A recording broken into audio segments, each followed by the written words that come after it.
Bonjour et bienvenue dans C'était pas mieux avant, votre émission dans laquelle on revient sur des événements et des personnalités marquants de l'histoire politique de la France et du monde.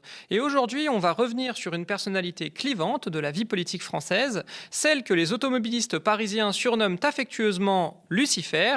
J'ai nommé Anne Hidalgo.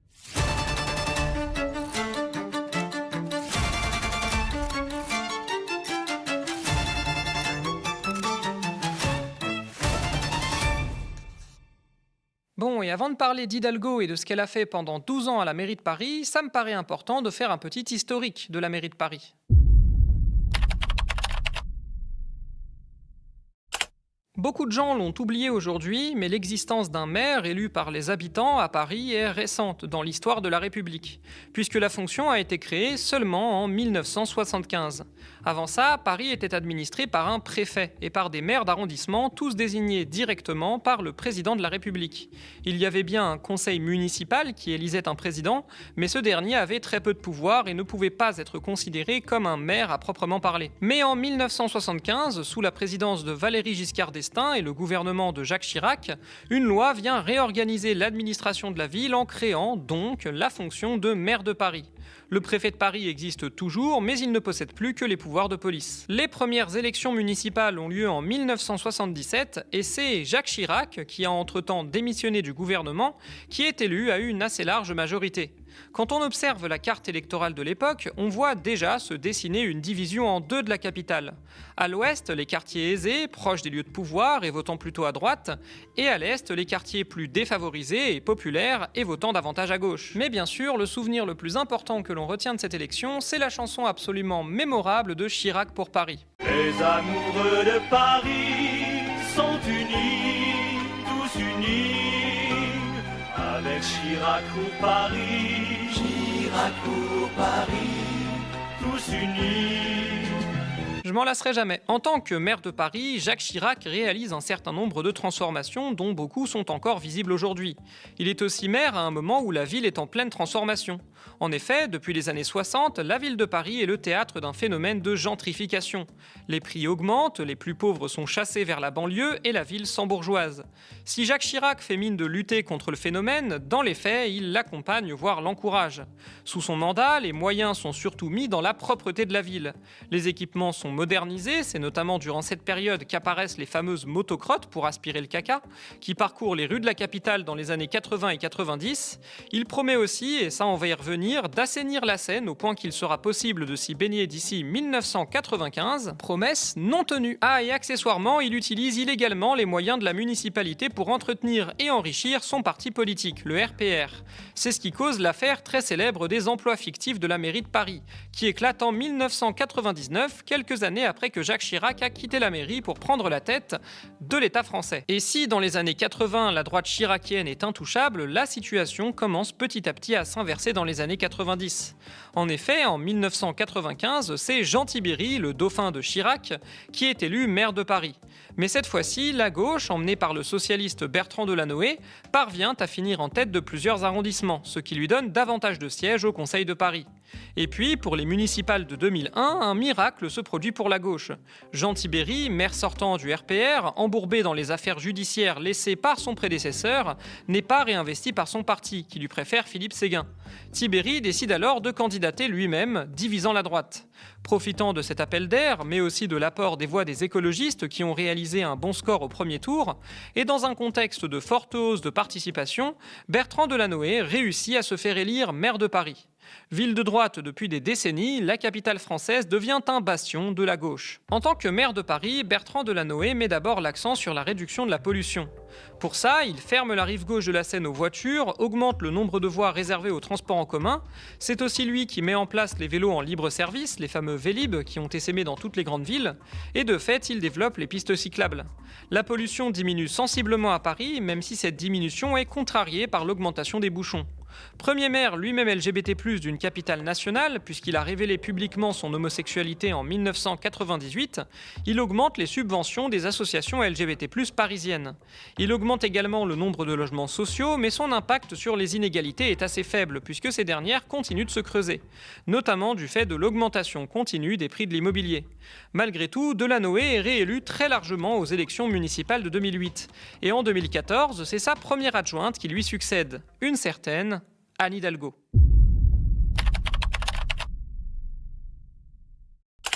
Anne Hidalgo, puisque c'est d'elle qu'on fait le portrait aujourd'hui, a au moins une différence avec toutes les autres personnalités politiques dont on a fait le portrait dans cette émission, c'est qu'elle n'est pas issue d'un milieu aisé. En effet, Anne Hidalgo est une immigrée issue des classes populaires espagnoles, arrivée en France quand elle était enfant, après que sa famille a fui la pauvreté de l'Espagne franquiste.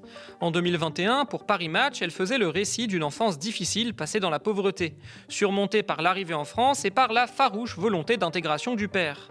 Un récit qu'il n'est mine de rien pas rare d'entendre de la part d'une personne issue de tel milieu. Et mine de rien, Anne Hidalgo est un pur produit de ce qu'on aime à appeler la méritocratie républicaine, entre gros guillemets. Une personne arrivée en France avec 3 fois rien, mais qui, à la seule force de ses bras et de son intellect, a su se frayer un chemin jusque dans l'élite de la capitale, rien que ça. Et c'est vrai que quand tu regardes son parcours, il est inhabituel pour l'époque.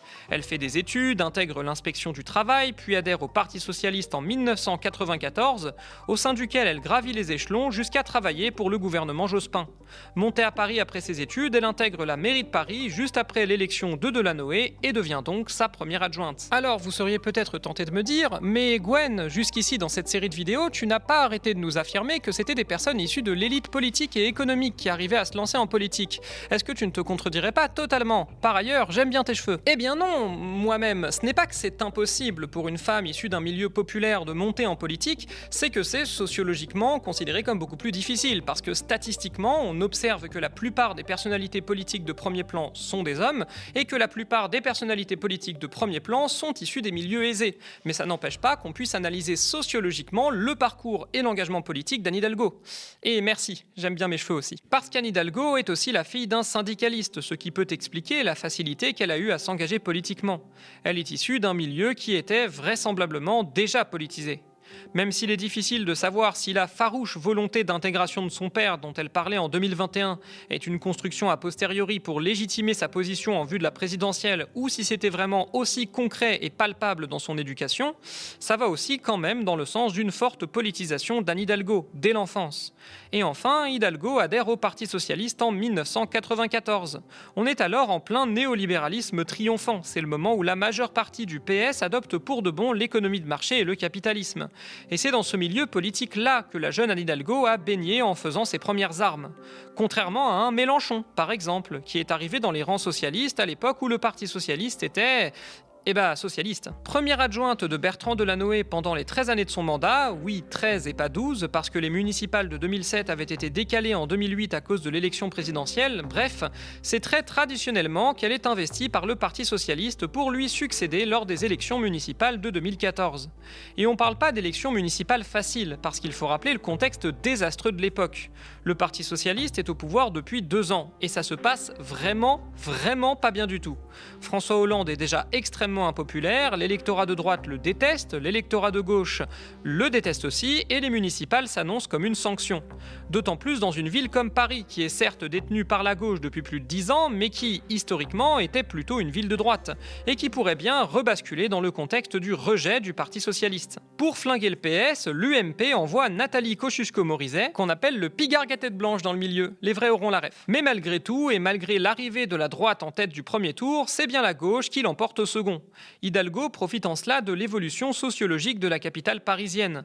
La gentrification a continué à s'opérer à Paris pendant toute l'ère Delanoë. Mais là où on aurait pu croire que l'augmentation du niveau de richesse des Parisiens profiterait à la droite, c'est l'inverse qui s'est produit. Les nouveaux Parisiens sont pour beaucoup des diplômés issus des classes moyennes, aisés, certes, libéraux, certes aussi, mais aussi progressistes, et donc plus proches du centre-gauche incarné par Delanoë et Hidalgo que de la droite de l'UMP, parti politique qui a opéré un virage conservateur dans les années 2000. Élu maire de Paris, Anne Hidalgo se retrouve à la tête d'une majorité composite réunissant les communistes, les socialistes et les écologistes.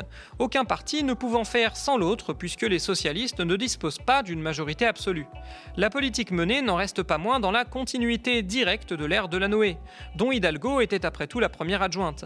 La lutte contre la pollution s'accentue et elle passe par une réduction significative de la place de la voiture.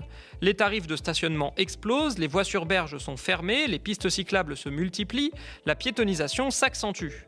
D'un côté, le revers de la médaille, c'est que les transports en commun ont du mal à tenir la charge, d'autant plus que certaines zones de l'Île-de-France sont assez éloignées des trains et des bus. Ce qui fait que pour des gens moins aisés, qui n'ont que leur voiture, se rendre sur Paris peut devenir un calvaire. En revanche, pour ce qui est de la réduction de la pollution, le résultat est spectaculaire.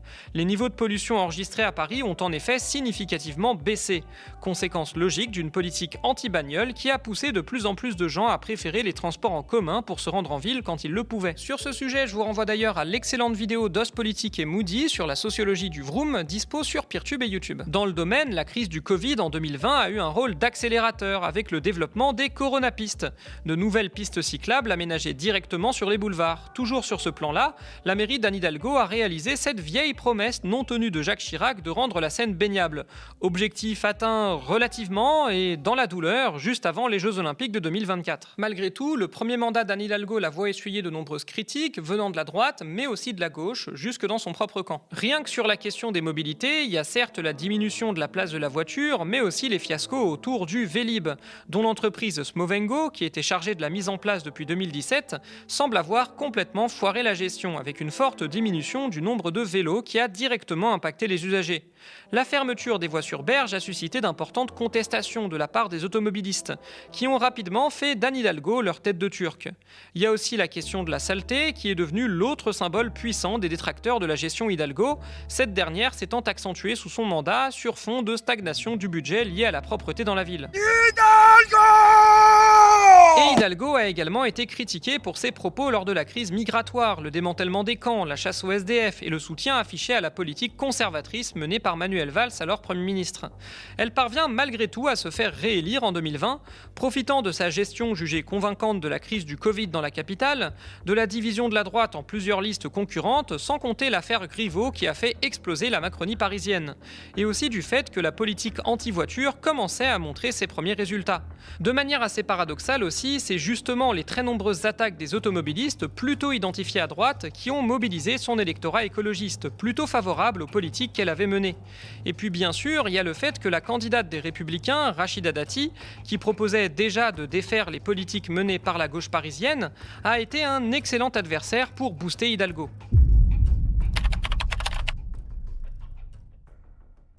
Boostée par sa réélection, personnalité la mieux identifiée du PS post-François Hollande, elle est de plus en plus envisagée comme un recours pour regagner l'électorat socialiste lors de l'élection présidentielle de 2022. La question de la candidature n'est toutefois pas actée, car le nouveau premier secrétaire du Parti socialiste, Olivier Faure, est plutôt favorable à une union autour des écologistes.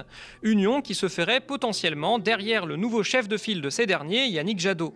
Hidalgo et son entourage parviennent malgré tout à imposer, grâce au soutien de l'aile droite du PS, une candidature autonome socialiste qui se concrétise en 2021, ce qui ne va pas sans provoquer des tensions entre Hidalgo et Faure. Toutefois, la campagne d'Hidalgo est un désastre. À gauche, sa candidature contribue à morceler l'électorat social-démocrate. Entre elles, Yannick Jadot, Christiane Taubira et Arnaud Montebourg. Division qui profite à Jean-Luc Mélenchon, dont la base électorale est plus solide et qui finit par aspirer, petit à petit, toutes les voix de ses adversaires, en jouant sur la logique du vote utile. À l'issue d'une campagne anecdotique, au cours de laquelle Hidalgo s'est surtout fait remarquer pour ses revirements, notamment quand elle voulait pas de la primaire de la gauche, puis finalement si, puis finalement non, elle termine en dessous des 2%, réalisant le pire score jamais obtenu par le Parti socialiste lors d'une élection présidentielle. Ça va pas, quoi. Le second mandat d'Anne Hidalgo se déroule finalement dans la continuité du premier, qui était déjà dans la continuité des mandats de Delanoë. Réduction de la pollution d'un côté, problématiques liées à la propreté de la ville de l'autre, et augmentation continue de la gentrification, illustrée par les prix devenus complètement aberrants de l'immobilier à Paris. En 2023, sa position est fragilisée par une accusation de détournement de fonds publics, et par la révélation par Mediapart de la dissimulation de ses notes de frais absolument colossales. La partie marrante de cette affaire, c'est que comme elle avait été prise la main dans le sac à dissimuler les tonnes de fric qu'elle dépensait pour des frais de représentation, notamment pour s'acheter des vêtements de luxe, Hidalgo a répondu en balançant tous ses collègues maires d'arrondissement, histoire de montrer que bon, peut-être que c'est une pourrie, mais ses collègues aussi. C'est comme ça qu'on a eu droit à cette séquence mémorable d'une maire d'arrondissement de droite. Et d'ailleurs, je profite de l'occasion pour remercier tous nos concitoyens et concitoyennes qui travaillent et qui, effectivement, nous permettent d'avoir donc ces indemnités. Qui a finalement eu le mérite de détourner pas mal l'attention de ses propres problèmes. Accessoirement, Anne Hidalgo est restée une figure de l'aile droite du PS, autonomiste, hostile à l'union et proche du libéralisme économique et des élites financières locales.